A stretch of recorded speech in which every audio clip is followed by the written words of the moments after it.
the new billionaire that we have in the world, okay? None only than Rihanna. We're not going to get music. Wow. We're just going to get reports of how much money she is making. Praise God. But that's no stab. Super, super congratulations. Let's get into this clip. But it wasn't until 2017 that she launched the brand that would take her to billionaire status and would make her the first Black woman with creative control at a major fashion house. Her makeup line, Fenty Beauty, was one of the industry's first inclusive lines, offering 40 different shades of foundation. The brand, co-owned with French luxury goods giant LVMH, was an immediate hit. In 2018, Rihanna launched Savage x Fenty, and in 2020, she launched Fenty Skin, also with LVMH. Today, Forbes estimates Rihanna's net worth at $1.7 billion.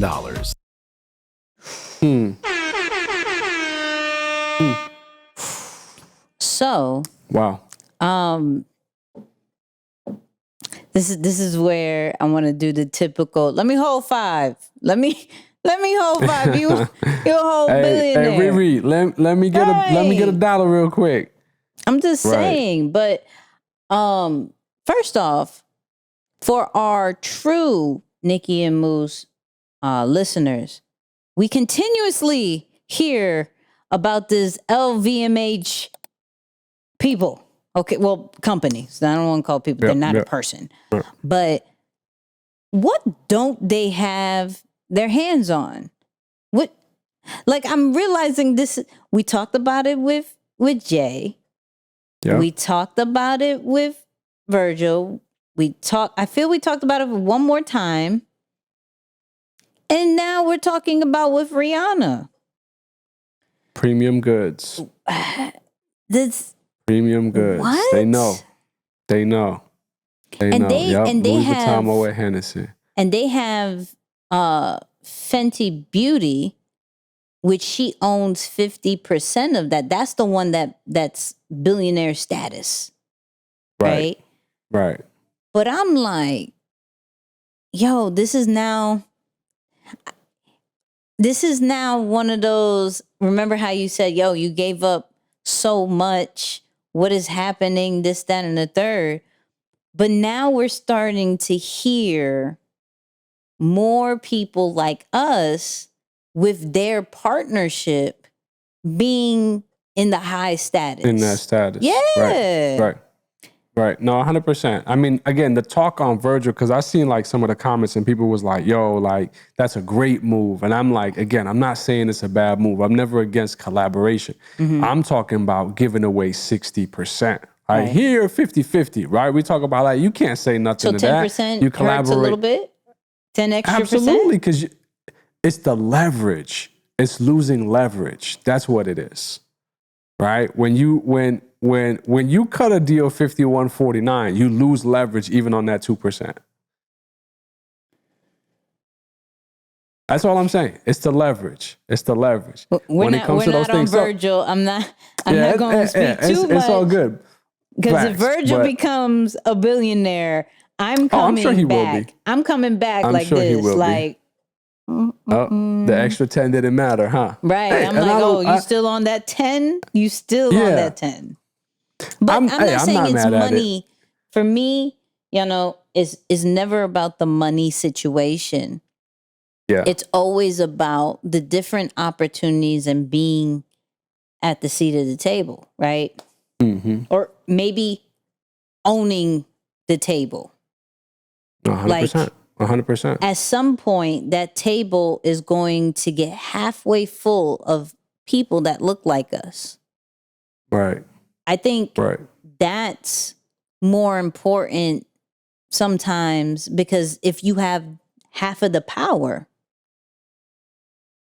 I can make another brand. I mean,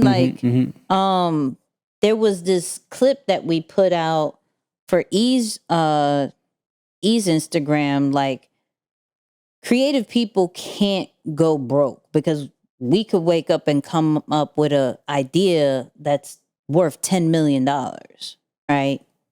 That's on a low ball with these people. You know what I mean? Not with us, but with these people. That's so Right, sad. I'm right. saying 10 million is nothing, right? But so that's why if we go back to Virgil's situation, I'm not worried about that one. My man has made a huge dent in the LV brand, as well as a successful brand with Off-White. So I'm not worried about him. And clearly Rihanna isn't worried about them either, because that was a great collaboration. And then on top of her lingerie situation, Fenty Skin, of course, her music catalog, it's just super disgusting. But on researching this whole Rihanna thing and how much she made, they did a whole article about like the self-made women. Like, she's the newest one, right? But it was interesting to learn, like, Dolly Parton is on there. I was like, oh, okay. I haven't heard that name for a little bit, but I'm not, and we'll get into that topic. I'm not of that world, so I don't think I would.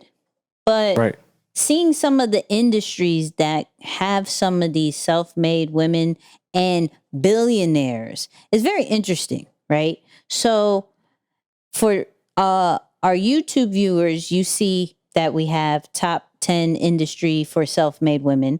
For our audio listeners, don't worry, I got y'all, right? So the top 10 industries that make you a lot of money. Technology is number 1. Fashion and retail is number 2.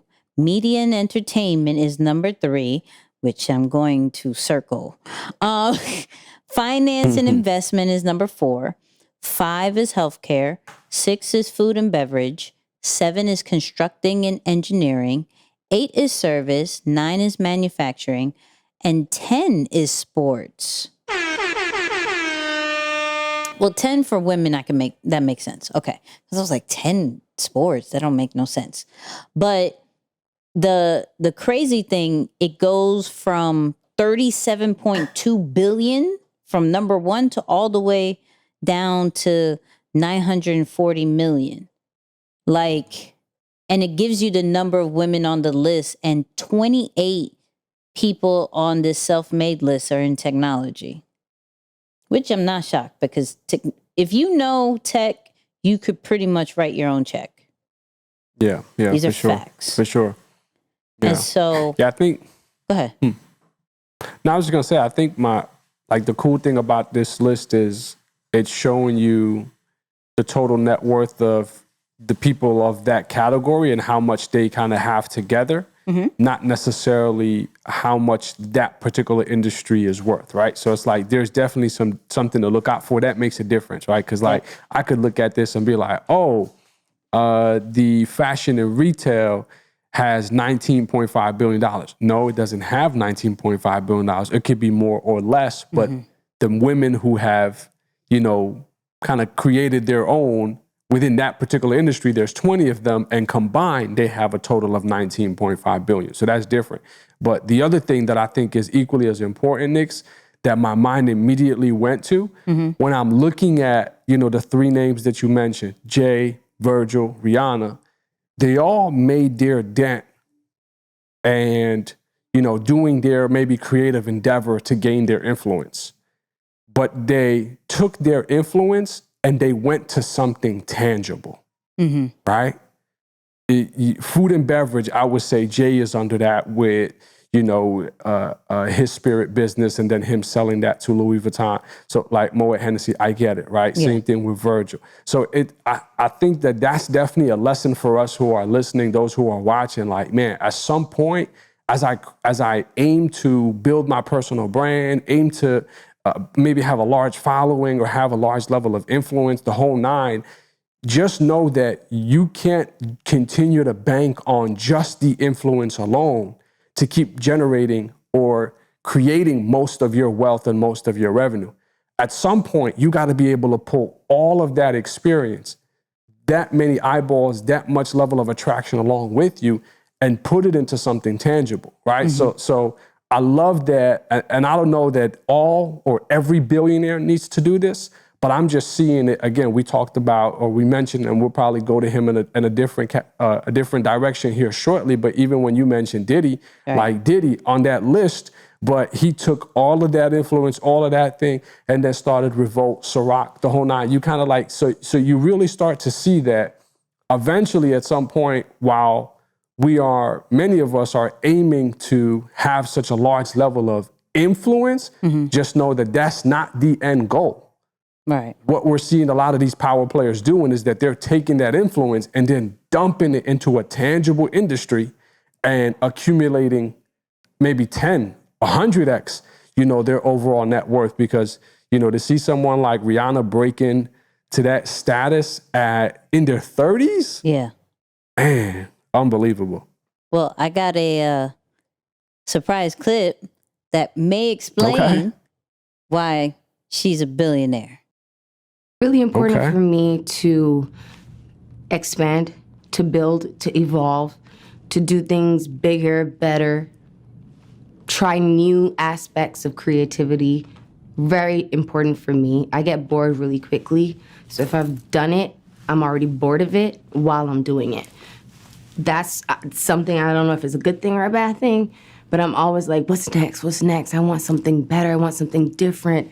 How do we, it doesn't necessarily have to be bigger, but maybe it's deeper. Maybe we just go deeper and explore things that aren't being discussed.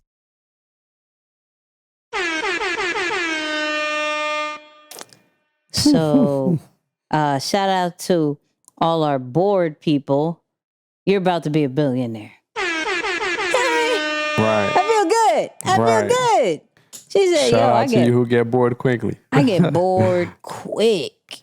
So, but the reason why I brought that up is the main reason is the last part she said. Like, it's not necessarily creating something else or expanding or anything. Like, it's like maybe we have to go deeper into the brand, deeper into what we're honestly doing, because once we get into the core part, then it all starts to make sense. Like, then we could really touch the pain points and bring, because her brand is all about inclusivity, right? And she's like, how do we go deeper into that? How do we really break into that vibe? And all because she gets bored. She looks for a deeper reason of things. I think that's so dope. Definitely. Like the little clues that they are giving us as far as like, you don't necessarily have to do something different. Just go like hone in on deeper. this. Yeah. What? That's fire. But I also wanted to bring up the top 10 self-made women, right? But once again, talking more about their industry than who they are, because some of y'all may not know these people. But the number one self-made person, Diane Hendricks, 11 Bill, roofing? Come on. Roofing. Wow. What? Like, I can understand health IT, right? Right. I can understand eBay. I can understand gas stations. Roofing? Little Car Caesar dealerships. throws me off because I didn't even think Little Caesar was like popping like that. But I remember they were so high and then they made a dip and then they did a comeback. So I'm cool on that. But roofing? And this is, I think, that's next level. This is consistent for her. She's been on the top list. Like, I think she's been number one for a bit. Wow. And I'm like, okay, taking back the entertainment joint. Okay, what we're doing is cool. Yeah. Because if roofing could get us 11 bill. Come on. Oh, we got some crazy. There is hope, people. If roofing can make her $11 billion, You too. Give You too get a billion. You too get a billion. Yeah. Nah, for me, I can't see that list without thinking about like, yo, again, everyone wants a shiny object. There's somebody out there who's still making it work with black and white and making billions. Like just taking basic everyday stuff. Everybody need a roof. Yeah. Last time I checked, everybody need a roof. A lot of people love pizza. I saw somebody on their car dealerships. Everyone need a car. Like, it's just like, yo, sometimes just work with the basics. Like, don't try and, come up with anything too crazy. There's stuff that it's high demand that people were always going to be in need of. Mm-hmm. So like seeing stuff like that, to me, I kind of like, it's like, yo, you don't got to reinvent the wheel. At least that's what it does for me, Nix. I don't know if you see something different, but yeah, I definitely get that reassurance of like, man, stop trying to reinvent the wheel. Just stick to the basics. You can hit your billy like that. I agree. Mm-hmm. The basics is what's needed. And look, going back to Rihanna, just what we always say is something is going to get you in the door, but there's always something bigger that's going to make you way more money, right? Music got her in the door. To be able to have your own capital and influence, to have these different collaborations and these different businesses that is now making you a self-made woman in the billion status, not in the million status, because there were, if you go through that list on Forbes, there were people in the million status. So we're not just only talking about billionaire females. Yeah. But she's like, nah, I'm a whole billionaire in these streets because of makeup, because of skincare, and because of lingerie. 3 things that completely embody women. And I do that. We still want music, Riri. We still in deep need of it. Clearly, it may not be in your billionaire status because, like you said, you are probably bored of it. However, it would be appreciated.